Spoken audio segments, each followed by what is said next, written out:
નમસ્કાર વિદ્યાર્થી મિત્રો, ગુડ મોર્નિંગ.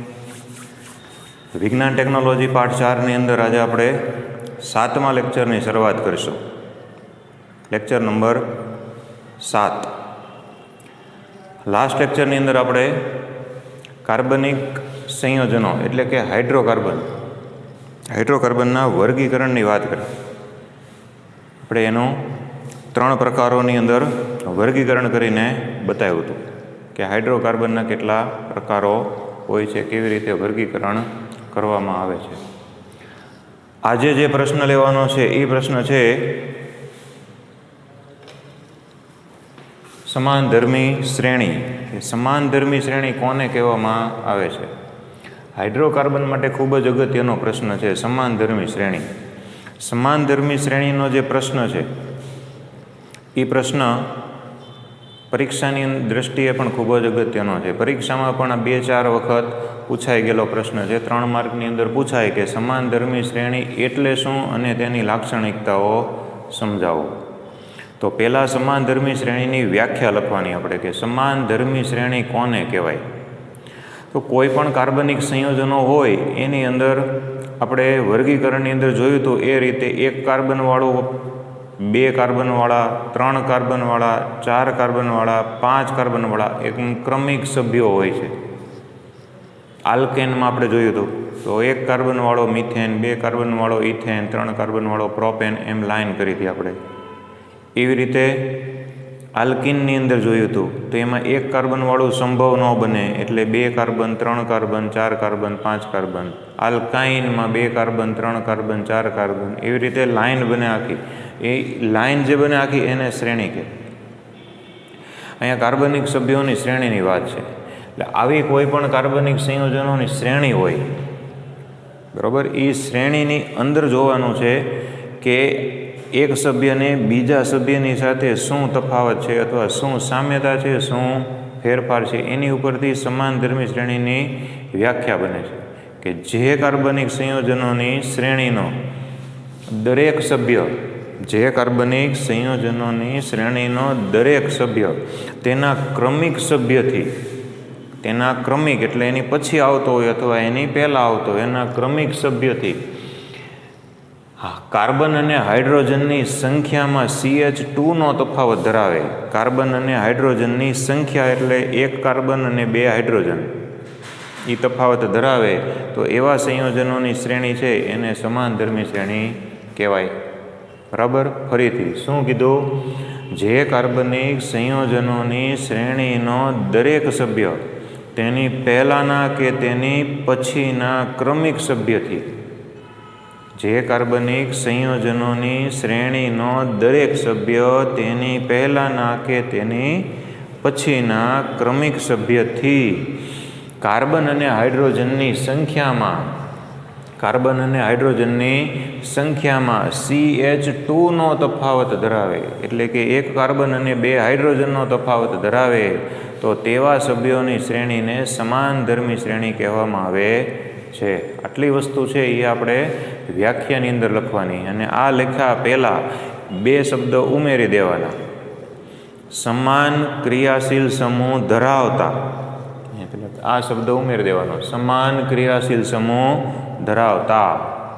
બરાબર, અને પછી મેં જે વ્યાખ્યા કીધી એ તમારે લખવાની. કારણ કે એક જ ક્રિયાશીલ સમૂહવાળી આખી શ્રેણી હોય, જેમ કે આલ્કેનની શ્રેણી હોય તો બધા આલ્કેનવાળા જ હોય, પછી એમાં આલ્કિનવાળો કોઈ આવી શકે નહીં.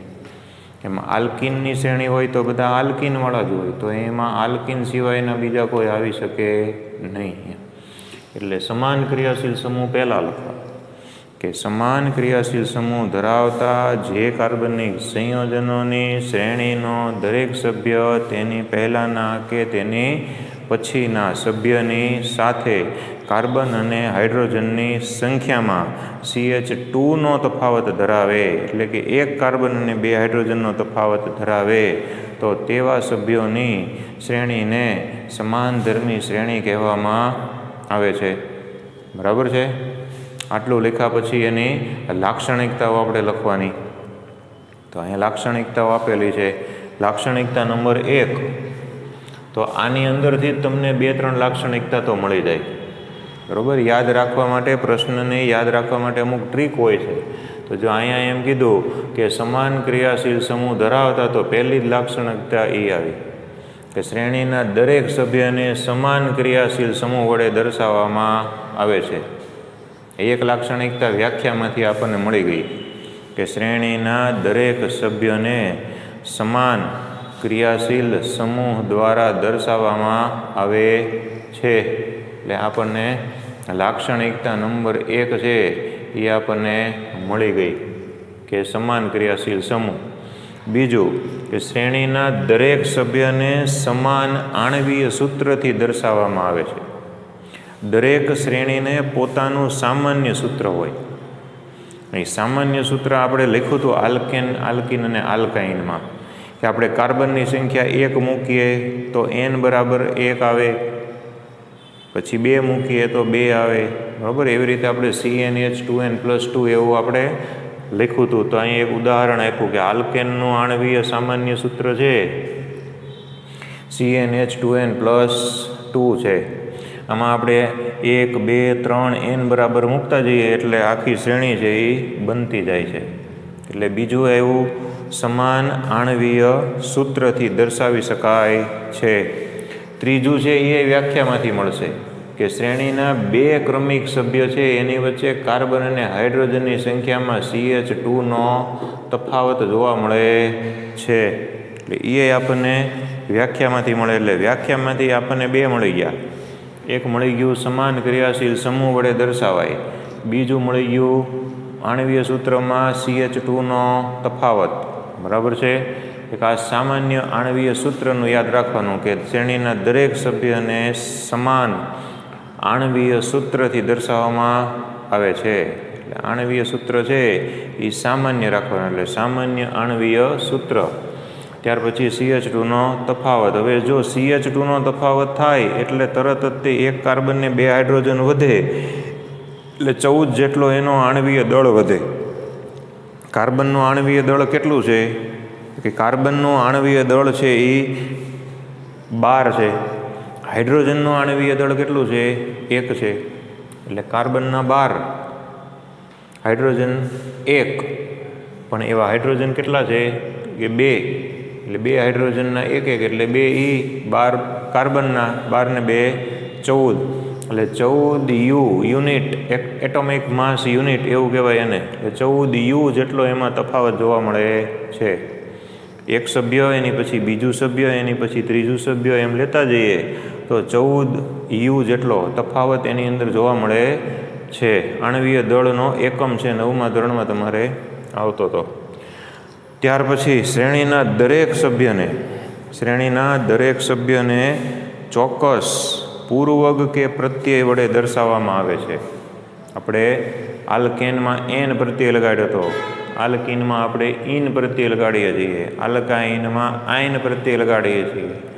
તો દરેક સભ્યને ચોક્કસ સમાન આણ્વીય પૂર્વગ કે પ્રત્યય છે એ દરેક સભ્યને લગાડવામાં આવે છે. ત્યાર પછીનું કે આણ્વીય સૂત્ર જો વધી ગયું, આણ્વીય સૂત્ર આની અંદર વધી ગયું, 14 જેટલો તફાવત આણ્વીય સૂત્રની અંદર જોવા મળ્યો, તો આણ્વીય સૂત્રના તફાવતના કારણે શું થાય તો કે એના ભૌતિક ગુણધર્મોમાં ફેરફાર થાય. જેવી કે ઘનતા ફરી જાય, દ્રાવ્યતા ફરી જાય, ગલનબિંદુ ફરી જાય, ઉત્કલન બિંદુ ફરી જાય, બરાબર. એટલે ભૌતિક ગુણધર્મો બધા બદલાઈ જાય. ઘનતા, દ્રાવ્યતા, ગલનબિંદુ, ઉત્કલન બિંદુ આ બધાની અંદર ફેરફાર થાય. એટલે એ આણ્વીય દળના વધારાની સાથે બીજું એની અંદર આ ક્રમબદ્ધતા એટલે શું? ક્રમિક ફેરફાર થાય. કારણ કે ઓલામાં ક્રમિક CH2 આગળ વધતા હોય, એક પછી એક આગળ વધે એટલે ક્રમિક ફેરફાર એની અંદર જોવા મળે છે. એટલે ક્રમબદ્ધતા જોવા મળે છે. અને છેલ્લું છે એ ન લખીએ તો એ ચાલે એવું છે, કારણ કે આપણે ક્રિયાશીલ સમૂહની વ્યાખ્યામાં આવી ગયું હતું કે એક જ ક્રિયાશીલ સમૂહ ધરાવતા હોય એવા કાર્બનિક સંયોજનો જે હોય છે એ બધા એક જ સરખી રાસાયણિક પ્રક્રિયા આપે છે, બરાબર. એક જ સરખા ક્રિયાશીલ સમૂહ ધરાવતા બધા સંયોજનો એક જ સરખી રાસાયણિક પ્રક્રિયા આપે. એટલે એ કાંઈ લખવાની જરૂર નહીં, પણ લખીએ તો સારું. એટલે આટલી છે એ એની લાક્ષણિકતાઓ છે. પહેલું શું તો કે સમાન ક્રિયાશીલ સમૂહ વડે દર્શાવવામાં આવે છે. બીજું શું આવ્યું તો કે સમાન આણવીય સૂત્ર વડે દર્શાવવામાં આવે છે. ત્રીજું આવ્યું CH2નો તફાવત, પછી 14U નો તફાવત, સમાનપૂર્વક કે પ્રત્યય, ભૌતિક ગુણધર્મોમાં ફેરફાર અને સમાન ક્રિયાશીલ સમૂહ ધરાવતા સંયોજનો સમાન રાસાયણિક પ્રક્રિયાઓ આપે. એટલે આટલી તમે લાક્ષણિકતાઓ લખો એટલે આપણને 3 માર્કનો પ્રશ્ન છે મિત્રો. બરાબર, 1 માર્કની વ્યાખ્યા અને 2 માર્કનું લાક્ષણિકતાઓ. તો આપણે આની અંદર આ 6 લાક્ષણિકતાઓ મુખ્ય છે. આ 1 લાક્ષણિકતા છે એ ગૌણ છે. એટલે આટલી લાક્ષણિકતાઓ આપણે લખીએ એટલે આપણને 3 માર્ક છે એ પ્રાપ્ત થાય છે. હવે કાર્બનિક સંયોજનો છે એનું નામકરણ જોવાનું છે. તો આપણે જે કાર્બનિક સંયોજનોનું નામકરણ લેશું એ દરેક કાર્બનિક સંયોજનોના નામકરણ માટે જ્યાં જ્યાં નામકરણ લેશો તમે એ નામકરણની અંદર આ બધી શરતો છે એટલે કે લાક્ષણિકતાઓ છે એનું પાલન થતું હશે. બરાબર, આપણે આલ્કેન, આલ્કીન અને આલ્કાઇન એની અંદર તો જોઈ ગયા કે કેવી રીતે પાલન થાય છે. આની અંદર એક આપણે જોવાનું કે ભાઈ કેવી રીતે કાર્બનિક સંયોજનોના નામકરણની અંદર વસ્તુ છે એનું પાલન થાય છે. તો આપણે ક્રિયાશીલ સમૂહ એ આપણે લખી રાખ્યા. બરાબર, ત્યાર પછી રાસાયણિક બંધ છે એના આધારે નામકરણ થાય છે. એટલે કે આલ્કેન, આલ્કીન અને આલ્કાઇન એટલે એ બંધ પ્રમાણે. તો બંધ પ્રમાણે જો નામકરણ કરવું હોય તો અહીંયા આપણે એ નામકરણ દેખાડી દઈએ. બરાબર છે, જો અહીંયા આપણે આલ્કેન લખીએ, બરાબર, તો આલ્કેનની અંદર આપણને ખબર છે આના પ્રમાણે આપણે સમાનધર્મી શ્રેણી પ્રમાણે ચાલીએ તો એનું આણવીય સૂત્ર, બરાબર, તો સામાન્ય આણવીય સૂત્ર છે. તો સામાન્ય આણવીય સૂત્ર એનું CnH2n+2 છે. CnH2n+2, બરાબર. ત્યાર પછી બીજું જોઈએ એની અંદર સમાનપૂર્વક કે પ્રત્યય. તો આની અંદર n પ્રત્યય છે એ બધે લાગે છે. n પ્રત્યય લાગે છે. હવે n પ્રત્યય લાગે, હવે અહીંયા n છે number of carbon, A n બરાબર તમે 1 લઈ લો. બરાબર, તો અહીંયા કાર્બન છે એ 1 આવે. પછી હાઇડ્રોજન છે એ કેટલા આવે તો કે અહીંયા 1 મૂકો એટલે 2 × 2 ને 2 4 થઈ જાય. પછી તમે n બરાબર 2 લ્યો. બરાબર, તો n બરાબર 2 લ્યો એટલે કાર્બન 2 આવે. હાઇડ્રોજન છે એ અહીંયા તમે 2 મૂકો એટલે 2 દુ 4 વત્તા 2 એટલે 6 થઈ જાય. એમ તમે n બરાબર 3 લ્યો તો C3 થાય અને H છે એ 3 દુ 6 વત્તા 2 એટલે 8 થાય. એવી રીતે તમે n બરાબર 4 લ્યો એટલે C4 આવે અને H છે એ 10 આવે. એવી રીતે તમે n બરાબર 5 લ્યો તો C છે એ 5 આવે, H છે એ 5 દુ 10 ને 2 12 આવે અને n બરાબર તમે 6 લ્યો તો C છે એ 6 આવે અને H છે એ 14 આવે. તો આવી રીતે એના સૂત્ર બને છે. બરાબર, હવે તમે આની અંદર બંધારણીય સૂત્ર આપણે જોયું હતું. બંધારણીય સૂત્ર એટલે શું? આ આણવીય સૂત્ર કહેવાય. આની અંદર બોન્ડ ન દેખાય. આપણે બંધારણીય સૂત્ર બધાના લખ્યા હતા. જેમ કે આ છે એનું બંધારણીય સૂત્ર આપણે લખતા હતા કે આવી રીતે કાર્બન બતાવવાનો અને આવી રીતે 4 હાઇડ્રોજન બતાવી દો એટલે આ એનું બંધારણીય સૂત્ર થયું. પછી આવડો આ છે એની અંદર 2 કાર્બન છે તો આ 2 કાર્બન હોય તો એની અંદર આવી રીતે 4 બાજુ હાઇડ્રોજન બતાવી દેવાના. મનમાં યાદ રાખવાનું કે કાર્બન કેટલા બંધ બનાવે. બરાબર, એ રીતે આ બધા એની અંદર બંધારણીય સૂત્ર છે એ આપણે લખી શકીએ. બરાબર, તો જુઓ અહીંયા હવે આ લાક્ષણિકતા આવી ગઈ કે શ્રેણીના દરેક સભ્યમાં CH2નો તફાવત. ધારો કે હું આ શ્રેણીને આ સભ્ય છે એને ટાર્ગેટ તરીકે રાખું, હું આની ઉપર જાઉં તો 1 કાર્બન જો ઘટી ગયો અને 2 હાઇડ્રોજન ઘટી ગયા, CH2 1 કાર્બન 2 હાઇડ્રોજન. આનાથી નીચે જાઓ તો 1 કાર્બન વધી ગયો, 3 ના 4 થઈ ગયા, 8 ના 10 હાઇડ્રોજન થઈ ગયા એટલે 2 હાઇડ્રોજન વધી ગયા. ઉપર જાય તો 1 કાર્બન 2 હાઇડ્રોજન ઘટે, નીચે આવીએ તો 1 કાર્બન 2 હાઇડ્રોજન વધે. એટલે ક્રમિક સભ્યમાં કાર્બન અને હાઇડ્રોજનની સંખ્યામાં CH2નો તફાવત એવો આની અંદર આવ્યો. એ અહીંયા આપણને જોવા મળે છે. બરાબર. ત્યાર પછી 14U જેટલો તફાવત, તો એ તો ઓબ્વિયસ છે કે એક કાર્બનને 2 હાઇડ્રોજન વધે, બરાબર છે, એટલે 14U તફાવત જોવા મળે. તો આની અંદર તમે એનો આણવીય દળ આપણે ગોતીએ, બરાબર. અહીંયા તમે આણવીય દળ છે, બરાબર, એ શોધો તો શું જોવા મળે? તો કે કાર્બનનો 12, હાઇડ્રોજનનો 4, એટલે 12 ને 4 16. અહીંયા કાર્બનનો 12, એટલે 12 દુ 24, 24 ને 6 30. અહીંયા 12, તો 12 તેરી 36, 36 ને 8 44. અહીંયા 48, 12 ચોક 48, 48 ને 10 58. જો આવી રીતે ક્રમિક આગળ વધતા જાય એટલે જો 14નો તફાવત જોવા મળે. 30ની અંદર 14 ઉમેરો તો 44, ને 30માંથી 14 બાદ કરો તો 16. એમ 44 લ્યો તો 44માંથી 14 બાદ કરો તો 30, ને 14 ઉમેરો તો 58. એટલે કીધું કે 14U જેટલો આણવીય દળની અંદર તફાવત જોવા મળે છે. બીજું સમાન પૂર્વક કે પ્રત્યય, બરાબર. તો હવે આપણે એનું નામ પાડીએ છીએ, નામ. તો નામની અંદર આપણે વાત કરી હતી કે એક કાર્બન હોય, જો મિત્રો નામકરણ છે ને એ ચોપડીની રીતનું જુદું છે અને મારી રીતનું જુદું છે. એટલે રીતમાં જુદું એટલે નામ તો એકનું એક જ પડે, પણ એ લોકોએ આલ્કેનને ટાર્ગેટ કરીને નામ પાડેલું છે. એટલે અમુક જગ્યાએ એવું થાય કે આપણે જ્યારે કોમ્પ્લિકેટેડ વસ્તુનું નામ પાડવાનું આવે ત્યારે આપણને મૂંઝારો થવા માંડે. મારી રીત છે એની અંદર એવું છે કે તમને ક્યાંય મૂંઝારો નહીં થાય, બરાબર. તમે પ્રેમથી નામ પાડી શકશો, કારણ કે કાર્બનની સંખ્યા જ આપણે જોવાની છે. તો અહીંયા કાર્બનની સંખ્યા 1 છે. કાર્બનની સંખ્યા 1 હોય તો આપણે એને મિથ તરીકે ઓળખીએ છીએ. પ્રત્યય આને લાગે છે N, N પ્રત્યય લાગે એટલે તરત આવી રીતે N લગાડી દો એટલે મિથેન બની જાય. અહીંયા 2 કાર્બન છે, કાર્બનની સંખ્યા 2, તો 2 કાર્બન હોય એને આપણે ઈથ કહીએ છીએ અને એને N પ્રત્યય લગાડી દો એટલે ઇથેન બની જાય. 3 કાર્બન છે, તો 3 કાર્બનને આપણે પ્રોપ કહીએ છીએ, એને N પ્રત્યય લગાડી દો એટલે પ્રોપેન થઈ જાય. 4 કાર્બનને આપણે બ્યુટ કહીએ છીએ, N લગાડો એટલે બ્યુટેન થઈ જાય. 5 કાર્બનને પેન્ટ કહીએ છીએ, N લગાડો પેન્ટેન. અને 6 કાર્બનને હેક્ઝ કહીએ છીએ, N લગાડો એટલે hexane.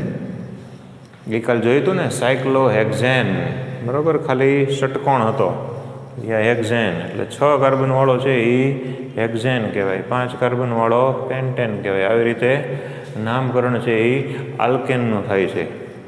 Same way copy to copy આલ્કીનનું થાય. આવીને આવી જ રીતે, બરાબર, આલ્કીનનું છે એ થાય છે. તો આલ્કેનનું જેવી રીતે જોયું એવી રીતે આલ્કીનનું જો જોવું હોય તો એ આપણે જોઈ શકીએ, જે આપણે અગાઉ તો જોઈ જ ગયા હતા, બરાબર. એ રીતે તમે આવી રીતે જેવી રીતે આલ્કેનનું લખ્યું એવી રીતે આલ્કીનનું લખજો. પહેલાં એનું સામાન્ય સૂત્ર લખી નાખવાનું. તો સામાન્ય સૂત્ર આપણે તે દિવસે કીધું હતું તમને કે સામાન્ય સૂત્ર, તો આલ્કીનનું સામાન્ય સૂત્ર શું થતું હતું? CnH2n થતું હતું, બરાબર. અને આવી રીતે તમે આલ્કાઇનનું લખજો, બરાબર. આવી રીતે 3-4 શ્રેણી બનાવી આલ્કીન અને આલ્કાઇન. તો એની અંદર સામાન્ય સૂત્ર શું હતું? CnH2n -2 હતું, બરાબર. પછી આની અંદર પ્રત્યય શું લાગતો હતો? ઇન. અને આમાં પ્રત્યય શું લાગતો હતો? આઇન, બરાબર. આવી રીતે તમારે બનાવી નાખવાનું કે n બરાબર પહેલાં સંખ્યા લખવાની, પછી સૂત્ર બનાવવાનું, n બરાબર અહીંયા કિંમત મૂકતી જવાની, અને કિંમત મૂકીને સૂત્ર બને એવું લાગે બંધારણીય સૂત્ર લખતા જવાના, એટલે બંધારણીય સૂત્રની ખબર પડે. આણવીય દળ ગણતા આવડે છે ને? કાર્બનનું 12 ગણવાનું, પછી જેટલા કાર્બન હોય એને હારે ગુણી નાખવાના. હાઇડ્રોજનનું 1, એટલે જેટલા હાઇડ્રોજન હોય એટલા ઉમેરી દેવાના. અને નામકરણ, તો નામકરણ આલ્કીન અને આલ્કાઇનમાં આ નામ નહીં બને. કેમ? તો કે એમાં 1 કાર્બનવાળું બની શકે નહીં, કારણ કે એનો ગુણધર્મ શું છે? તો કે એનો ગુણધર્મ એ છે કે આલ્કીન છે એની ઓળખાણ જ છે શું? Double bond. એટલે આમાં ડબલ બોન્ડ છે એની ઓળખાણ છે, અને આવડો આ છે આલ્કાઇન, બરાબર, એની અંદર ટ્રિપલ બોન્ડ છે એ એની ઓળખાણ છે. એટલે ડબલ બોન્ડ અને ટ્રિપલ બોન્ડ છે એ એની ઓળખાણ છે. એટલે તમને જ્યાં ઈચ્છા પડે ત્યાં ડબલ બોન્ડ આપણે મૂકી શકીએ અને ટ્રિપલ બોન્ડ પણ મૂકી શકીએ. તો આવી રીતે આલ્કિન અને આલ્કાઇનની 4-5 સભ્યોની શ્રેણી છે એ બનાવજો, તમે ટ્રાય કરજો, બરાબર, અને બનશે એટલે તમને મજા આવશે. 4-5 ખાના પાડી દેવાના આવી રીતે, બરાબર. n બરાબર, પછી આણ્વીય સૂત્ર, બંધારણીય સૂત્ર, આણ્વીય દળ, અને છેલ્લે એનું નામકરણ. તો પ્રેક્ટિસ થશે ને તો આવડશે. આ યાદ રાખવાનું, ડબલ બોન્ડ અને આમાં ટ્રિપલ બોન્ડ બને.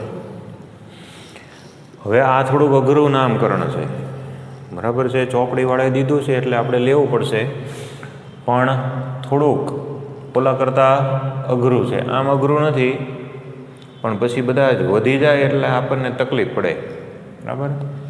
તો પહેલો ક્રિયાશીલ સમૂહ છે આલ્કોહોલ. તે દિવસે આપણે ક્રિયાશીલ સમૂહના નામ લીધા હતા, બરાબર. પછી આપણે ઓલું ક્લોરો પ્રોપેન ને એ આપણે સમજાવ્યું હતું.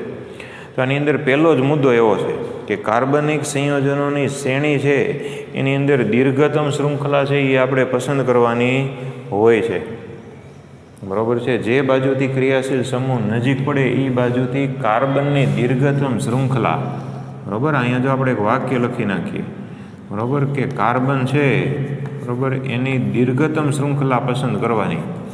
દીર્ઘતમ એટલે શું? તો કે લાંબામાં લાંબી દીર્ઘતમ શૃંખલા છે, બરાબર, એ દીર્ઘતમ શૃંખલા પસંદ કરવાની આવે છે. કાર્બનિક સંયોજનોની શ્રેણી હોય એની અંદર દીર્ઘતમ શૃંખલા છે એ પસંદ કરવાની આવે છે. એ લાંબામાં લાંબી શૃંખલા છે એ પસંદ કરવાની, અને પછી એનો n પ્રત્યય દૂર કરી અને પછી અનુકૂળ પ્રત્યય જે આની અંદર આવતો હોય એ લગાડવાનો આવે છે. તો આપણે પહેલાં અહીંયા આગળ ઉદાહરણ તરીકે આપણે આલ્કોહોલનું જોઈએ કે પહેલો ક્રિયાશીલ સમૂહ છે એ આલ્કોહોલ. તો આલ્કોહોલ છે એની અંદર સૂત્ર છે OH, પ્રત્યય છે એનોલ. તો એનું જે સામાન્ય સૂત્ર છે, બરાબર, અહીંયા આપણે લખીએ પહેલું આલ્કોહોલ,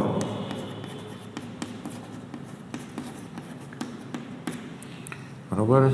OH એનું સૂત્ર, એનોલ એનો પ્રત્યય, અને એનું સામાન્ય સૂત્ર છે CnH2n + 1OH. આવું છે, CnH2n + 1OH સામાન્ય સૂત્ર. હવે આવી રીતે n બરાબર 1 2 3 4 5 આપણે લેતા જઈએ તો તરત જ તે બને. ધારો કે આપણે n બરાબર 1 લઈએ, તો અહીંયા આગળ 1 આવે એટલે 1 આપણે કોઈથી લખતા નથી. અહીંયા 1 લઈએ હાઇડ્રોજનની, તો 2 1 2, 2 + 1 એટલે 3 થાય. પછી આમ બોન્ડ લખવાનો અને પછી આ OH છે એને જોડી દેવાનો, CH3OH. પછી n બરાબર 2 લ્યો એટલે કાર્બન થઈ ગયા 2 એટલે C2 થઈ ગયો. હાઇડ્રોજન છે એમાં જુઓ તો અહીંયા 2 2 દુ 4 + 1 એટલે 5 અને OH. પછી n બરાબર 3 લઈએ તો C3H, 3 દુ 6 ને 1 7, H7OH. આવી રીતે થાય છે. બંધારણીય સૂત્ર લખવું હોય તો આ તો બંધારણીય સૂત્રની અંદર હાલે એવું છે. આની અંદર બંધારણીય સૂત્ર લખવું હોય તો આવી રીતે લખી શકાય. આ 2 કાર્બન અને 1 OH લાઈનમાં આવી ગયા, 2 કાર્બન ને 1 OH. હાઇડ્રોજન 5 છે તો પહેલો છે એની હારે 3 જોડાય છે, બીજો છે એની હારે 2 જોડાય છે. તો આવી રીતે દર્શાવાય. આ બહુ અઘરું, આપણે આ લેન્ધી પડે, લખવામાં વાર લાગે. એટલે આ બંધારણીય સૂત્ર જ કહેવાય કે પહેલાં હારે 3 ને બીજા હારે 2 ને પછી OH. કાર્બનની 4 સંયોજકતા પૂરી થઈ જવી જોઈએ. કેટલા બંધ બનાવી યાદ છે ને? 4 બંધ પૂરા થઈ જવા જોઈએ. એવી રીતે અહીંયા 3 કાર્બન છે, તો એક કાર્બન, પછી બીજો કાર્બન, પછી ત્રીજો કાર્બન અને પછી OH. તો પહેલા કાર્બન હારે કેટલા જોડાય કે 3, બીજા કાર્બન હારે 2, ત્રીજા કાર્બન હારે 2, 3 ને 2 5 ને 2 7 OH. આવી રીતે બંધારણીય સૂત્ર લખી શકાય છે. નામ જોઈ લઈએ કેવી રીતે નામ પડે. બરાબર. તો અહીંયા કેટલા કાર્બન છે? એક કાર્બન. એક કાર્બન હોય તો આપણે એને શું કહીએ છીએ? એક કાર્બન હોય તો મિથ કહીએ છીએ. બરાબર.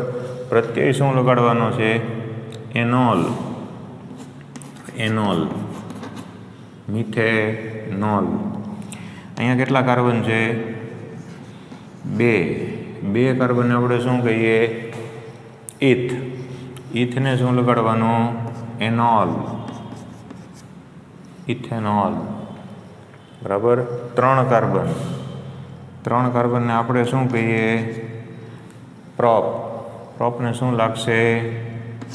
એનોલ, એટલે પ્રોપેનોલ. એવી રીતે બ્યુટેનોલ, પેન્ટેનોલ, બધા એમાં નોલ આવે.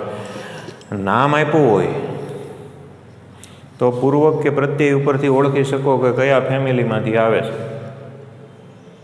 સૂત્ર આપ્યું હોય તો આ સૂત્ર ઉપરથી ઓળખાય કે OH આવે એટલે આલ્કોહોલ ફેમિલીમાંથી આવે છે. પછી ઓલું સોડિયમ હાઇડ્રોક્સાઇડમાં ન કહેતા હો આલ્કોહોલમાંથી આવે છે, એ ઇનઓર્ગેનિક તત્વ છે. બરાબર. સંયોજન છે સોડિયમ હાઇડ્રો, એને OH તો કે OH આવ્યું ત્યાં પાછું ન લાગે, અહીંયા જ લાગે ખાલી. બરાબર. આલ્કોહોલ ગ્રુપ, પછી ત્યાં આલ્કોહોલ ગ્રુપ બનાવતા નહીં. આ કાર્બનિક સંયોજન છે, ઓલા અકાર્બનિક સંયોજનો હતા બધા.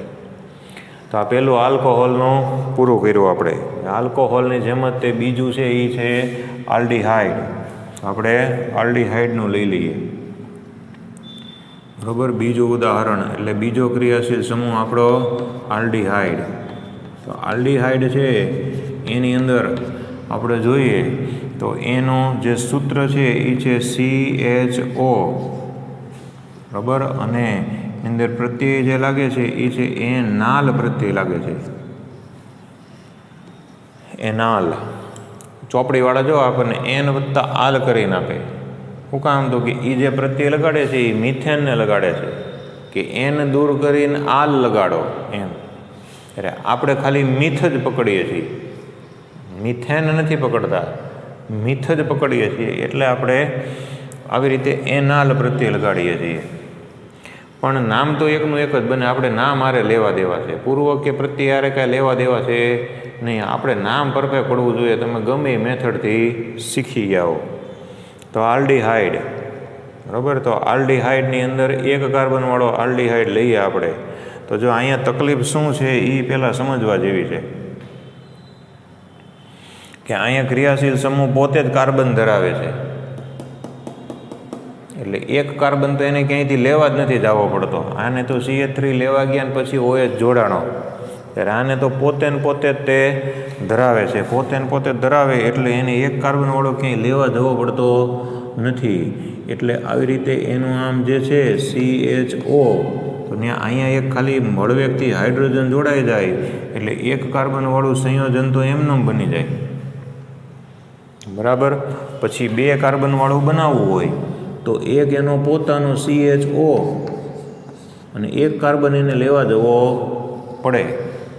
તો એક કાર્બન લેવા જાય એટલે કાર્બનના 4 બંધ પૂરા કરવા માટે CH3.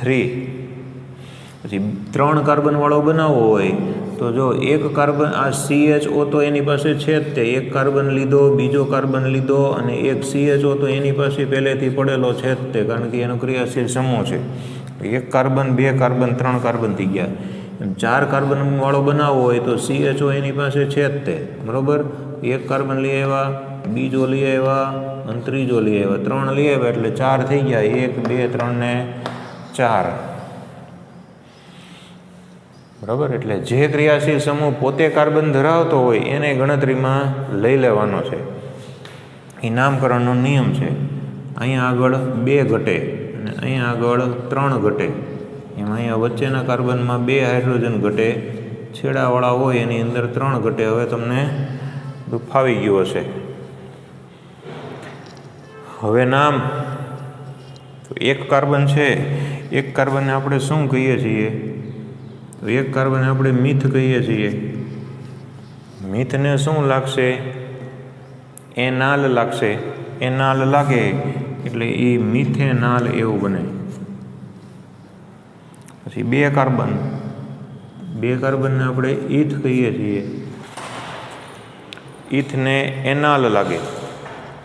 ઈથને એનાલ લાગે એટલે ઇથેનાલ બને. એવી રીતે ત્રણ કાર્બનને પ્રોપ કહીએ છીએ. પ્રોપને એનાલ લાગે એટલે પ્રોપેનાલ. ચાર કાર્બનને બ્યુટ કહીએ છીએ. એનાલ લાગે એટલે બ્યુટેનાલ. તો આવી રીતે મિથેનાલ, ઇથેનાલ, પ્રોપેનાલ, બ્યુટેનાલ એવી રીતે આખી શ્રેણી બને. આ દરેક શ્રેણીની અંદર પાછો આ જેટલા ગુણધર્મ લખ્યા એનો પાછો એની અંદર ઉપયોગ થતો હોય. આ બધાય શરતો જેટલી લખી લાક્ષણિકતા એ બધાનું પાલન થતું હોય. તમે જોઈ જોજો, એક કાર્બન બે હાઇડ્રોજન તો આની અંદર હોય જ તે વધારે. એની કરતાં આમાં બે કાર્બન બે ઓછા હોય જ તે. 14 યુનો તફાવત જોવા મળે. બરાબર છે. સમાન પૂર્વક કે પ્રત્યય એ તો નામમાં જ આપણને ખબર પડી જાય છે કે આ જ ન દેખાય આપણને, બાકી બધું ખબર પડે કે ભાઈ આણ્વીય સૂત્ર સમાન, ક્રિયાશીલ સમૂહ સમાન, CH2નો તફાવત, 14 યુનો તફાવત, પૂર્વક કે પ્રત્યય સમાન. આ બધી શરતોનો બધાય ક્રિયાશીલ સમૂહની અંદર પાલન થાય. અહીંયા આગળ આ જે બે સંયોજનો છે એના જુદા નામે છે. આ એનું IUPAC નામ છે. તેથી આપણે વાત કરી હતી IUPAC નામ. બરાબર, એટલે IUPAC નામ હોય છે અને એક પ્રચલિત નામ હોય. તો આ જે છે મિથેનાલ, બરાબર, એ મિથેનાલ છે એનું પ્રચલિત નામ છે એ ફોર્માલ્ડિહાઇડ છે. ફોર્માલ્ડિહાઇડ આ એનું પ્રચલિત નામ છે. બરાબર છે. ઇથેનાલ, ઇથેનાલ છે એનું નામ છે એસિટાલ્ડિહાઇડ. એસિટાલ્ડિહાઇડ આ બે છે એ પ્રચલિત નામ છે. લેબોરેટરીની અંદર તમે ગોતવા જાઓ, મિથેનાલ ગોતો તો તમને મિથેનાલ તરીકે ક્યાંય જડે નહીં. પણ તમે ફોર્માલ્ડિહાઇડ તમે ગોતવા જાઓ તો તરત આપણને મળી જાય છે. બરાબર, એવી રીતે ઇથેનાલ તરીકે આ ક્યાંય ન મળે. એસિટાલ્ડિહાઇડ તરીકે તરત મળી જાય. આ પ્રોપિયોનાલ્ડિહાઇડ એવું કહેવાય આને. બરાબર, એટલે પ્રચલિત નામ પણ યાદ રાખવાના. આપણને મૂંઝારો કરાવવા માટે એવું એ પૂછે.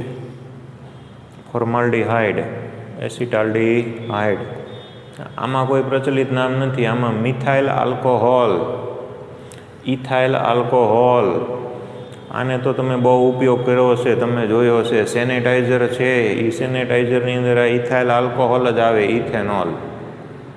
બરાબર છે. સેનેટાઇઝરની અંદર જે રેક્ટિફાઈડ સ્પિરિટ આવે છે એ રેક્ટિફાઈડ સ્પિરિટ જે ડૉક્ટર હોય આપણને પોતું મારીને ઇન્જેક્શન મારે છે એ પોતું છે એ આનું બનેલું હોય અને એનું એ જ વસ્તુ સેનેટાઇઝરની અંદર હોય. પણ સેનેટાઇઝરની અંદર થોડીક ફ્રેગ્રન્સ ઉમેરી દે એટલે થોડુંક સુગંધી લાગે, બાકી એમાં એવું કાંઈ હોય નહીં. આ મેઇન વસ્તુ આ છે એટલે તરત સળગી ઉઠે છે એવું છે. અને ઘણા લોકો છે એ ઇથેનોલ છે એનો પીવામાં ઉપયોગ કરે છે. બરાબર ને, પછી ગલોટિયા મારવા માંડે પણ પહેલાં પી જાય. એટલે એ ઇથેનોલ એ વસ્તુ છે. ઇથેનોલથી ગાડીઓ ચાલે છે. આપણે જે પેટ્રોલ હોય પેટ્રોલની હારે મિક્સ કરી અને ચલાવવામાં આવે છે. આપણે જે પેટ્રોલ છે એની અંદર 10% ઇથેનોલ મિક્સ કરેલું હોય છે. એટલે ઇથેનોલ છે એ બહુ ખતરનાક વસ્તુ છે. ઇથાઇલ આલ્કોહોલ તરીકે ઓળખવામાં આવે છે. તો બે નામકરણ આપણે જોયા, આલ્કોહોલ અને આલ્ડિહાઇડ. બરાબર, હવેના નામકરણ બે ક્રિયાશીલ સમૂહના બાકી રહ્યા, કીટોન અને કાર્બોક્સિલિક એસિડ. તો કીટોન અને કાર્બોક્સિલિક એસિડનું નામકરણ છે એ આપણે હવે નેક્સ્ટ લેક્ચરની અંદર લઈ લેશું. બરાબર, આ બધા જેટલા આપણે લીધા એ બધાની તમારે એક વખત પ્રેક્ટિસ કરવાની રહેશે. એક વખત તમે પ્રેક્ટિસ કરશો એટલે પછી તમને આવડી જશે. બરાબર, આવી રીતે મેં જે લખ્યું એવી રીતે તમારે એક નોટની અંદર તમારે લખવાનું. લખશો એટલે તમને એ બધું ફાવી જશે. બરાબર, પણ મેઇન વસ્તુ લખજો. લખ્યા વગર કોઈ સંજોગોમાં આવડશે નહીં, લખવું જ પડશે.